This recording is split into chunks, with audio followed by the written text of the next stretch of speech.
नमस्कार दोस्तों, स्वागत है आप सभी का क्रिक इन्फॉर्मर में। तो प्लेइंग 11 के इस कंपैरिजन वाले वीडियो में हम लोग बात करने वाले आईपीएल 2023 के 32वें मुकाबले की, जो कि Rajasthan Royals versus royal Challengers Bangalore के बीच खेला जाएगा।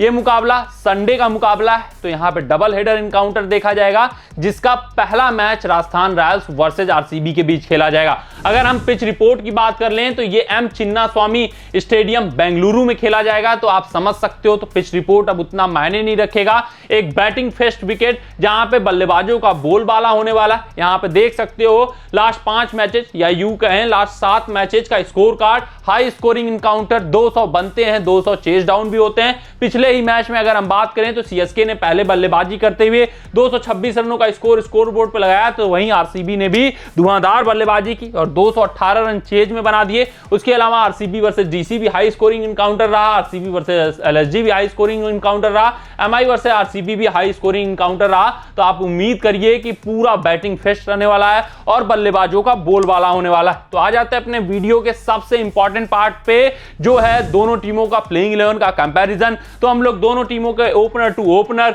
Middle order to middle order, और उसके बाद spin to spin, finishers to finisher और pace department to pace department comparison किया जाएगा। देखा जाएगा कौन सी टीम कितनी मजबूत है, कौन सी टीम का क्या वीकनेस है, कौन कहां पर किस पर भारी पड़ता हुआ दिखाई दे रहा है, और एट लास्ट हम लोग प्रेडिक्ट भी किया जाएगा कि ऑन द पेपर कौन सी टीम मजबूत है और किसके जीतने के चांसेस कल ज्यादा है। तो आइए आरसीबी का प्लेइंग 11 देख लेते हैं एक बार, और ये भी देख लेते हैं कि कौन सा प्लेयर इंपैक्ट प्लेयर के रूप में खेलता हुआ दिखाई देगा। अगर आरसीबी पहले गेंदबाजी करती है तो ये उनकी प्लेइंग 11 दिखेगी, जहां पे आपके स्क्रीन पे है सारी प्लेइंग 11, आप देख सकते हो। नेम क्या करना, पिछले मैच का ही लगभग प्लेइंग 11 होगा। वो अगर जॉस हेजलवुड फिट हुए तो वेन पर्नेल की जगह वो टीम में खेलेंगे। अगर हम बात करें राजस्थान रॉयल्स की, तो ये भी अपनी टीम में कोई चेंजेस करना नहीं चाहेंगे। एक रियान पराग जरूर एक कमजोर कड़ी है उनके लिए, वहां पे जरूर चेंजेस हो सकते हैं अगर चाहे तो, क्योंकि संकारा ने पिछले मैच में हिंट दिया है, बट स्टिल रियान पराग को ही ये चांस देते हुए दिखेंगे। तो ये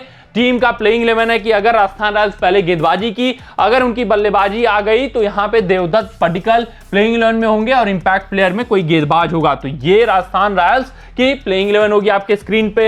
इंपैक्ट प्लेयर के रूप में देवदत्त पडिक्कल को आप रखिए, यहां पे सुयश प्रभुदेसाई को आप रखिए। अब आते हैं ओपनिंग टू ओपनर कंपैरिजन में, दोनों टीमें के ओपनर उठाते हैं। दोनों टीमों का पहले आरसीबी का अगर हम ओपनिंग डिपार्टमेंट उठाकर देखें तो यही इनके टीम का सबसे मजबूत पक्ष है, यहीं पे ये पूरा रिलाई करते हैं। जैसा इनका ओपनिंग डिपार्टमेंट खेलेगा वैसी ही उनकी बल्लेबाजी होगी। अगर हम बात करें, ये पेयर इस आईपीएल का सबसे विध्वंसक ओपनिंग पेयर है। 431 रन जोड़ चुके हैं दोनों पेयर एज अ पार्टनरशिप में, और इस आईपीएल में सबसे ज्यादा किसी भी पार्टनर द्वारा मतलब दो खिलाड़ियों द्वारा मिलकर बनाए गए सर्वाधिक रन है। विराट कोहली और फाफ डुप्लेसिस, इनका कोई कंपैरिजन हो ही नहीं सकता। तो हर मामले में ये 20 ही पड़ते हुए दिखाई देंगे एज अ पेयर बात करें, नॉट एज अ बैटर। यहां पे आपको यशस्वी जायसवाल और जॉस बटलर दिखाई देते हुए दिखेंगे। हालांकि जॉस बटलर का कोई तुलना नहीं है, ना फाफ डुप्लेसिस से तुलना है, ना विराट कोहली से टी20 क्रिकेट में तुलना है। बेहतरीन खिलाड़ी हैं जॉस बटलर, उनसे बेस्ट बैटर मैं एकदम मेंशन करूंगा।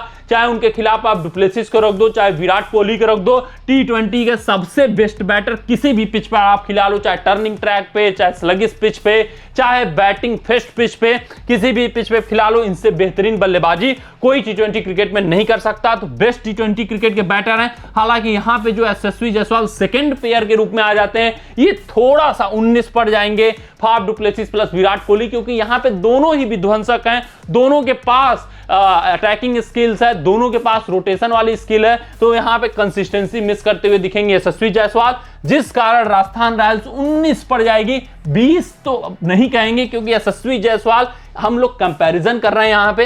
कहीं अन्य टीमों से कंपैरिजन होता तो इनको थोड़ा सा पॉइंट एबव मिल जाता, लेकिन यहां पे इनका कंपैरिजन है फाफ डुप्लेसिस और विराट कोहली से, जो कि कंसिस्टेंसी के महारत हैं दोनों खिलाड़ी। वहां पे यशस्वी जायसवाल थोड़ा सा डाउन हो जाएंगे। तो 20 में से 20 विराट कोहली और फाफ डुप्लेसिस किसको मिलते हैं जो ओपनिंग पेयर, तो वही 19 पॉइंट मिलते हैं, क्योंकि जॉस बटलर यहां पे है, तो जो थोड़ा बहुत ड्रॉबैक है यशस्वी जायसवाल में कंसिस्टेंसी का, तो वो मेंटेन कर देंगे जॉस बटलर। तो बहुत बड़ा अंतर नहीं है, यशस्वी जायसवाल फॉर्म में भी दिख रहे हैं, तो बहुत बड़ा दोनों टीमों के ओपनिंग कॉम्बो में अंतर नहीं है, लेकिन थोड़ा बहुत अंतर है, क्योंकि वहां पे आप Faf du Plessis Virat Kohli को पा रहे हैं, दोनों ही तरफ से, दोनों ही एंड से ये स्ट्राइक रोटेट करके चल सकते हैं, दोनों ही एंडों से ये खुलकर बल्लेबाजी करके चल सकते हैं, जिस कारण इनका पलड़ा भारी पड़ता हुआ दिखाई दे रहा है in comparison to Jos Buttler और यशस्वी जायसवाल। लेकिन बहुत ज्यादा पीछे नहीं है राजस्थान रॉयल्स ओपनिंग कॉम्बो में। अब बात कर लेते हैं मिडिल ऑर्डर बल्लेबाजी की दोनों टीमों के। अगर हम मिडिल ऑर्डर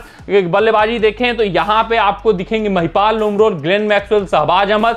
यहां पे आरसीबी काफी पीछे होती हुई दिखाई दे रही है, किसके मुकाबले संजू सैमसन, रियान पराग और बीच में देवदत्त पड्डीकल खेलते हुए दिखाई देंगे। ये श्योर है देवदत्त पड्डीकल, तो इनको भी मेंशन कर लीजिए। ये तीन आपके मिडिल ऑर्डर में राजस्थान रॉयल्स की तरफ से हो गए, तो ये तीन हो गए मिडिल ऑर्डर में आरसीबी की तरफ से। अगर हम आरसीबी टीम की बात करें तो महिपाल लोमरोल की बात न करें तो ही अच्छा है, क्योंकि समय जाया होगा, आपका भी काफी क्रूशियल समय है, हमारा भी काफी क्रूशियल समय हो। शहबाज अहमद की भी बात ना करें तो ही ठीक होगा, आपका भी क्रूशियल समय है, हमारा भी क्रूशियल समय है। ग्लेन मैक्सवेल की चर्चा कर लेते हैं। मैक्सवेल भाई साहब बेहतरीन फॉर्म में है, बेहतरीन बल्लेबाजी कर रहे हैं, खासकर एम चिन्ना स्वामी स्टेडियम में ये शॉट्स अपने बेफिक्र होकर एग्जीक्यूट कर रहे हैं, और इन्हीं के ऊपर पूरी मिडिल ऑर्डर डिपेंडेंसी या यूं कहें फिनिशिंग डिपार्टमेंट की भी डिपेंडेंसी मैक्सवेल के ऊपर है। मतलब फाफ डु प्लेसिस और विराट कोहली को मिडिल ओवर तक खेलना होगा और लास्ट में आकर ग्लेन मैक्सवेल को हिटिंग करना होगा, तभी इस बल्लेबाजी का कल्याण होने वाला है। अदरवाइज इनके बल्लेबाजी में फिनिशिंग डिपार्टमेंट में भी उतना दम नहीं दिख रहा है, तो जो है करता धरता सारे ग्लेन मैक्सवेल हैं यहाँ पे मिडिल ऑर्डर में। यहाँ पे बात करें तो संजू सैमसन एक पॉजिटिव कड़ी है, रियान पराग जरूर ड्रॉबैक है, इनकी भी उतनी चर्चा न की जाए तो ठीक है।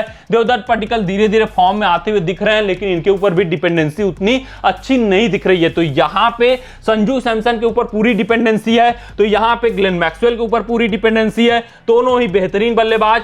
बस इतना आप कह सकते हो कि संजू सैमसन इंडियन कंडीशन है तो थोड़ा सा एडवांटेज दे सकते हो, लेकिन मैक्सवेल ने भी कोई यहां पे ऐसा कुछ नहीं कर दिया है कि इनको डिसएडवांटेज दिया जाए संजू सैमसन के ऊपर, तो यहां पे भी पूरी निर्भरता संजू सैमसन के ऊपर है। लेकिन थोड़ा सा देवदत्त पड्डीकल और रियान पराग मैं थोड़ा सा बेटर रेट करूंगा in comparison to Mahipal Lomror, Shahbaz Ahmed, क्योंकि पड्डीकल ने इंटरनेशनल क्रिकेट भी खेला हुआ है, पड्डीकल अच्छा खासा थोड़ा बहुत फॉर्म में आ रहे हैं, जिस कारण राजस्थान रॉयल्स की मिडिल ऑर्डर थोड़ी सी डिपेंडेंट संजू सैमसन के अलावा पड्डीकल पर भी हो सकती है। अगर विकेट गिरा तो स्ट्राइक रोटेट कर सकते हैं, तो यहां पे एडवांटेज जरूर जाता है राजस्थान रॉयल्स की तरफ, मगर बहुत ज्यादा एडवांटेज नहीं जाएगा, क्योंकि जो काम पड्डीकल कर रहे हैं वो शहबाज अहमद और महिपाल लोमरोल किसी भी मैच में कर सकते हैं, तो इतने तो एबल बल्लेबाज हैं ही।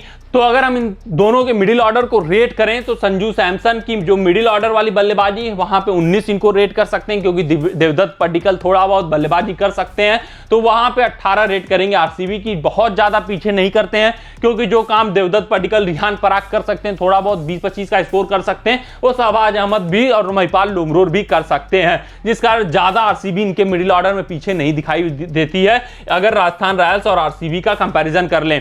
अब बात करते हैं फिनिशिंग डिपार्टमेंट की। यहां पे अगर हम दोनों टीमों के फिनिशर्स देखें तो जो मेन फिनिशर्स हैं दिनेश कार्तिक होंगे, वानिडू हसरंगा भी बैटिंग कर सकते हैं, लेकिन मेन फिनिशर्स में दिनेश कार्तिक को ही रखते हैं, उन्हीं का कंपैरिजन लेकर चलते हैं। यहां पे मेन फिनिशर्स में सिमरन हेटमेयर, ध्रुव जोरेल, तो अगर दोनों टीमों के फिनिशर कंपेयर किया जाए तो राजस्थान रॉयल्स का पलड़ा कहीं ज्यादा 20 दिखाई देता है, और यहीं पे बाजी मारती हुई दिखेगी राजस्थान रॉयल्स कि इनकी जो डिपेंडेंसी है वो पूरी तरीके से यशस्वी जायसवाल, जॉस बटलर, संजू सैमसन पे नहीं है, बल्कि नीचे फिनिशिंग डिपार्टमेंट में सिमरन हेटमेयर, ध्रुव जोरेल भी अच्छी की बल्लेबाजी कर सकते हैं, इवन आर अश्विन भी अपना हाथ आजमा सकते हैं, जैसन होल्डर भी थोड़ी बहुत बल्लेबाजी कर सकती है, तो इनका जो बैटिंग डेप्थ है वो काफी मजबूत है। वहीं इनके में भी बैटिंग डेप्थ है, मगर वो फॉर्म में नहीं दिख रहा है, ना वानिडू हसरंगा फॉर्म में दिख रहे हैं, ना वेन पर्नेल स्कोर कर रहे हैं, ना हर्षल पटेल को 2 मैचों में नंबर 5 पे भी खिलाया था, वो भी उतना अच्छा खासा बल्लेबाजी नहीं कर रहे हैं। तो यहाँ पे जो बल्लेबाज हैं, आर अश्विन बल्लेबाजी कर सकते हैं, होल्डर अपने दिन अच्छे खासे छक्के छुड़ा सकते हैं अच्छे खासे गेंदबाजों के, तो यहाँ पे इनका जो फिनिशिंग डिपार्टमेंट वो काफी चुस्त तंदुरुस्त, 20 में से 20 इनको रेट कर दीजिए, क्योंकि ध्रुव जोरेल भी काफी बेहतरीन फॉर्म में अच्छे छक्के लगा रहे हैं। वहीं सिमरन हेटमेयर का तो तुलना ही नहीं की जा सकती, इनके फिनिशिंग डिपार्टमेंट से बेहतरीन फिनिशिंग टच दे रहे हैं और बेहतरीन टच में दिख रहे हैं। और चिन्ना स्वामी की पिच इनको बखूबी सूट कर सकती है अच्छा खासा अटैकिंग शॉट खेलने में। वहीं दिनेश कार्तिक की बात करें तो इनका फॉर्म इनके साइड नहीं है, काफी लचर प्रदर्शन कर रहे हैं। खास बात यह कि मात्र 3 ओवर खेल सकते हैं, अगर उससे पहले बल्लेबाजी आ गई तो स्पिन को ये टैकल नहीं कर सकते, तो ये काफी ड्रॉबैक है दिनेश कार्तिक के साथ। फॉर्म इनके साथ है नहीं, इनको मात्र 10 पॉइंट अगर मैं रेट करूं फिनिशिंग डिपार्टमेंट में तो कम नहीं होगा, तो 10 पॉइंट यहां पे ग्लेन मैक्सवेल वाली टीम मतलब फाफ डु प्लेसिस की आरसीबी को मिलते हैं फिनिशिंग डिपार्टमेंट में, तो 20 में से 20 संजू सैमसन की टीम लेकर जाती है। यहीं पे इनका पलड़ा 20 होता हुआ और कहीं आगे दिख रही है Rajasthan Royals in comparison to RCB team in finishing department. अब बात किया जाए स्पिन डिपार्टमेंट का दोनों टीमों के, तो स्पिन डिपार्टमेंट की अगर हम बात करें तो यहां पे वानेडू हसरंगा आपको दिखेंगे और स्पिनर्स में ग्लेन मैक्सवेल और महिपाल लोमरोर भी कुछ ओवर की गेंदबाजी कर सकते हैं, लेकिन मेन वानेडू हसरंगा, शाहबाज अहमद और ग्लेन मैक्सवेल गेंदबाजी करते हुए दिखेंगे। जो मेन स्पिनर होंगे वो वानेडू हसरंगा होंगे। वहीं इनके स्पिन डिपार्टमेंट की बात कर लें तो कोई तुलना ही नहीं है, कोई सानी ही नहीं है। Yuzvendra Chahal main spinner, are Ashwin इनके सेकंड स्पिनर होंगे।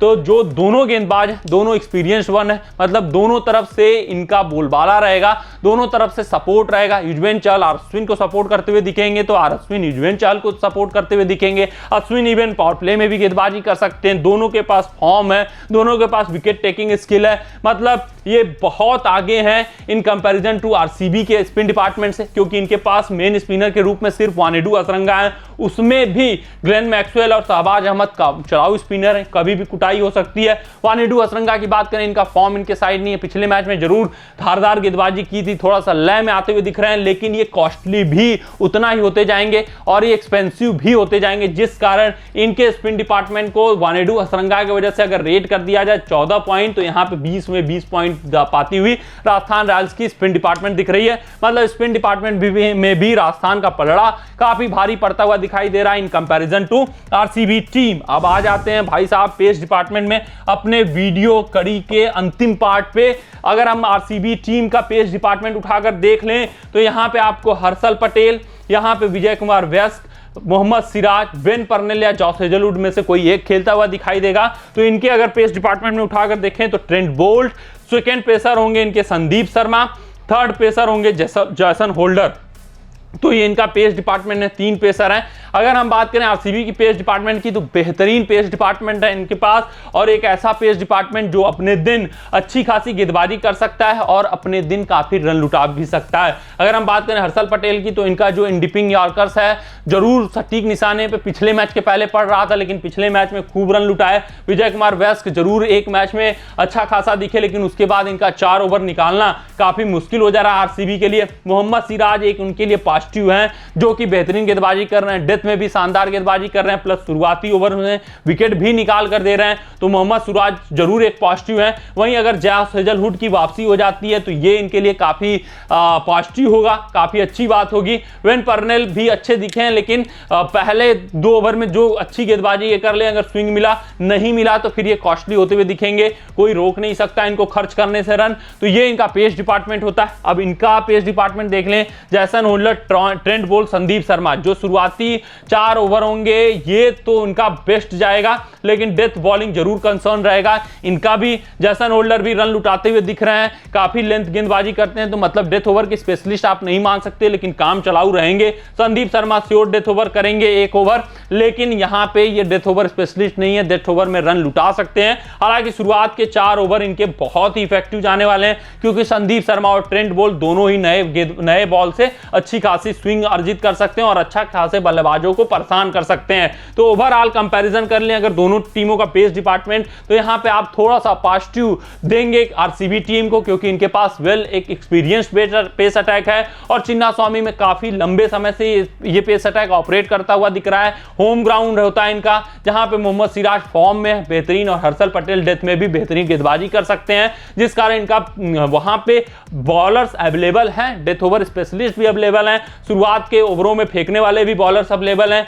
Vijay Kumar backs middle over में फेंक सकते हैं, तो मतलब इनके पास ऐसे बॉलर्स हैं जो हर जगह बॉलिंग कर सकते हैं, ऑप्शंस अवेलेबल हैं। बस इनके पास यही दरकार है कि वो उस दिन कैसा परफॉर्मेंस देंगे। और चिन्नास्वामी की पिच पे कोई भी बॉलर पिट सकता है, उसमें बहुत बड़ा अजूबा नहीं होता है। वहीं इनके पास जो है ऑप्शंस कम है। शुरुआती ओवर्स के स्पेल फेंकने वाले जरूर ऑप्शन मौजूद हैं, लेकिन डेथ ओवर में एक कॉज ऑफ कंसर्न रहेगा, जिस कारण इनकी पेस डिपार्टमेंट को अगर हम 18 रेट करें, बिकॉज ट्रेंट बोल्ट बेहतरीन गेंदबाजी करेंगे शुरुआती के 6 ओवरों में। संदीप शर्मा भी अच्छी खासी लय में दिख रहे हैं, जेसन होल्डर भी विकेट टेकिंग ऑप्शन लेकर आते हैं, तो बहुत कम नहीं रेट करते हैं। एक अच्छी पेस अटैक है, चिन्नास्वामी में जरूर पिटती हुई दिखेगी ये पेस अटैक, इसमें उतना धार नहीं दिखेगा और खूब रन लुटाएंगे राजस्थान रॉयल्स के पेसर्स। जो कंट्रोल होगा वो उनके स्पिनर द्वारा कंट्रोल होगा, तो 18 पॉइंट जरूर इनको देते हैं। लेकिन जो आरसीबी की पेस अटैक है वो 20 में 20 लेकर जाती है, क्योंकि जो आरसीबी का पेस बॉलिंग है वो अगर अपने दिन अच्छा परफॉर्मेंस कर गई, 2 बॉलर भी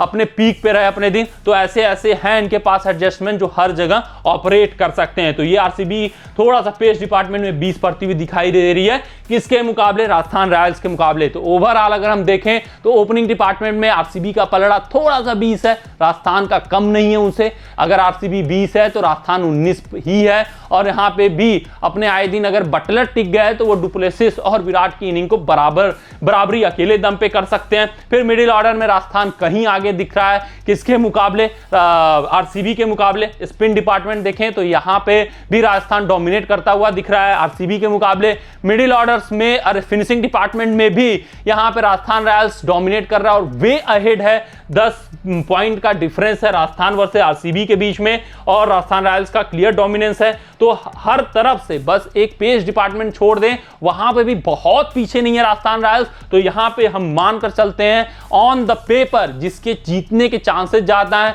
जो ज्यादा वेल बैलेंस्ड टीम दिख रही है वो है राजस्थान रॉयल्स। तो राजस्थान रॉयल्स क्लियर विनर है कल के मैच की। ऑन द पेपर की बात कर रहे हैं, कल कैसा परफॉर्मेंस देगा बल्लेबाज on the field that is different thing, लेकिन ऑन द पेपर कल राजस्थान रॉयल्स को जीतना चाहिए। आरसीबी कल का मुकाबला हारती हुई मेरे हिसाब से दिख रही है। तो प्लेइंग 11 के कंपैरिजन वीडियो में बस इतना ही। आप सभी अपना ध्यान रखें, सुरक्षित रहें, स्वस्थ रहें, मस्त रहें। जय हिंद, जय भारत। अगर ये वीडियो आपको पसंद आया हो तो इसे लाइक और शेयर करें, और क्रिकेट से जुड़ी अन्य जानकारियों के लिए हमारे चैनल को सब्सक्राइब करना ना भूलें।